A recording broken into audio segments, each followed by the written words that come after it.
So I came back to Shlomo Zalman.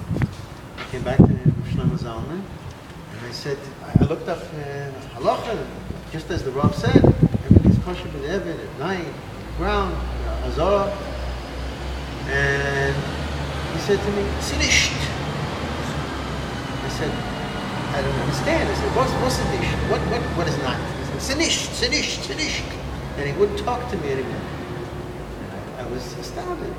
First time he smiled, the biggest smile I'd ever seen on anyone's face. And I come back to him, and he wouldn't talk to me. So I asked. Two sides to him. Oh. In other words, his intuitive. Exactly. His intuitive Yerushalmi, Mushreshes, real old-time Yerushalmi. Going back to Meshel Goldstein, that as of course he was happy to hear such a thing. But when the Sechel took over, they told me that in Shlomo Zalman's house, since when they said the Rav, they met with Cook. And Rav Cook's Torah was that everything you have to do for Yisrael, the base of Mikdash, and Mishamayim, as far as the base of Mikdash is concerned, the Torah Karta. So that's why Shlomo Zalman, when I came back, he wouldn't even talk to me. That's what they explained to me. Anyway, so he was a big Mr. Ya'akov. What happened was there were two brothers, Elbal, Abidur and David. I knew. And they both were tremendously involved in the Mikdash from the 6-Day War. And David spoke to Mr. Ya'akov and he said, how can we build the base of Mikdash? How can we do all the Avodah? There's no kלים, there's no b'gadim. So David Elbam said, I'll make the kלים, I'll make the b'gadim. So he started learning how to weave, and he had to get, the whole of Israel, there was no pishtan. He had to get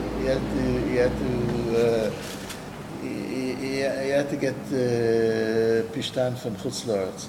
Anyway, so he started, making possible begadim, and Yaakov would tell him yes, no. He was tremendously involved with Yaakov, and when they told him about the ניסוח המים, he said, "Sehr gut." He's for Yaakov, Rav Yaakov. Yeah. Really? He was fire. He was fire for the base of Mikdash. But I mean, in his position, in his social position, he couldn't. And anyways, there was nothing to come out in favor of. I mean, what was he supposed to say? What was he supposed to do? The whole thing was so small. I knew the people who did the ניסוח המים. It was 3 people. It was in the daytime. It wasn't at night. It was in the daytime. They did it like 5 years maybe. And a few years they did it maybe more than once. You're supposed to do it every day, 7 days. Right. Anyway, so I mean, what was it shaykh for him to come out and say this is a good thing? I mean, to write a letter, this is a good thing. It was just starting, and then it came to a halt. And Rabin said no, came to a halt, and it's what they have today. What's happening today is that they're doing the thing outside the mikdash. They're making tests, called Pesach tests, Minchas Omer tests. Tests. This is a question if you're allowed to do it, because I mean, good, you're let's say you shech the korban and you spritz it on a mizbeach, but you're doing it mefurash that it's not a korban, it's not kosher. You want mekadosh the. So that's what they're doing now. I don't know if that's the solution. Again, like we're speaking, the whole thing is very hard to move anything, to unite in any way. This one says this is tchelis, the other one says that's tchelis. We have at least 3 different tchelis candidates: the Redzina, the great tchelis, and the what do you call it, the tchelis that you're wearing. Everything is in disarray. It's big rachmanis. Maybe you get it together. You'll get it together. Write a book about it. Get it La'alot al together. barakadot, I don't think that's the What? thing. La'alot al barakadot, they say here, to go. It's not the Knock down no, it's the thing of roadblocks that it it's will the do. thing of you see you have gentleness. I'm too wild. So people won't listen to me. I'm a sugar nut. You have gentleness. So with gentleness you can accomplish. No, people, Okay, people scream at me sometimes what? about the tchelis. I just get the vibes I get from people, like I would, it would be almost Christianity. But we're not talking about the misnagdim. We're talking about the problem is not the misnagdim b'chlal. The problem is the people who do believe in it, but can't unite to. Yeah, I'll tell you for instance, with the higher bias. There are at least two positions. One position is we have to get people to come on the higher bias. We have to get permission from the government to bring up flags. Shalom Aleichem. And the other position is we have to do avodah. So, of course, according to the second position, the first position it lasts forever. When are you going to come to the avodah if you're so busy with the flag? Yes, flag, no flag. Kitzur.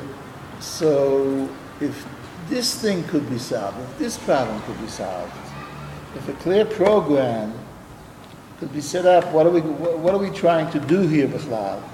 Are we trying to get people up on the Har Bayis, or we're trying to get a few people to 3 people to do some avodah? All these questions, since there's a lot of questions, the questions have to be formalized, and they have to be worked out. There's a lot of people that are, that are big balagaiva, and they won't listen. They have their program, and Gemanu. They're not going to listen to you. That's why you have to have a lot of patience to deal with them, to convince them. That's where it's holding, I think. That's where it's holding now. We're missing a convincer, a pashran, a person who can make a shorish between all these people.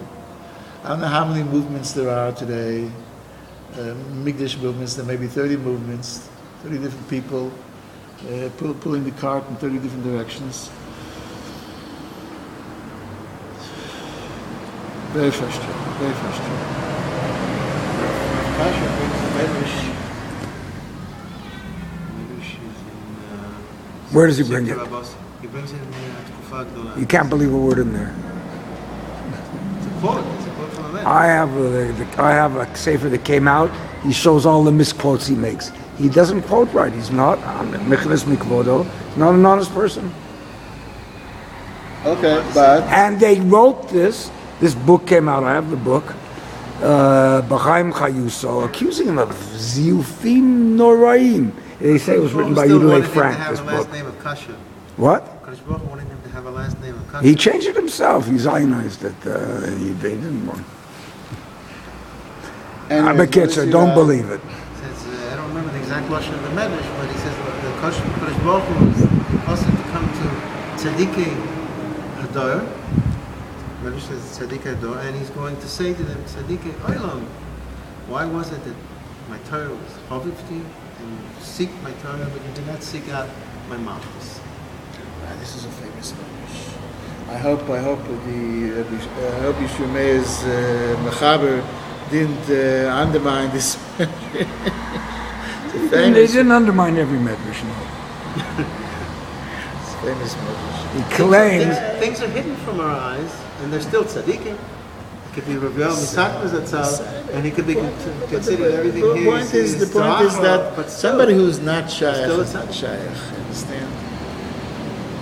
If a person, somebody said to me yesterday, we have to kill the Zionists.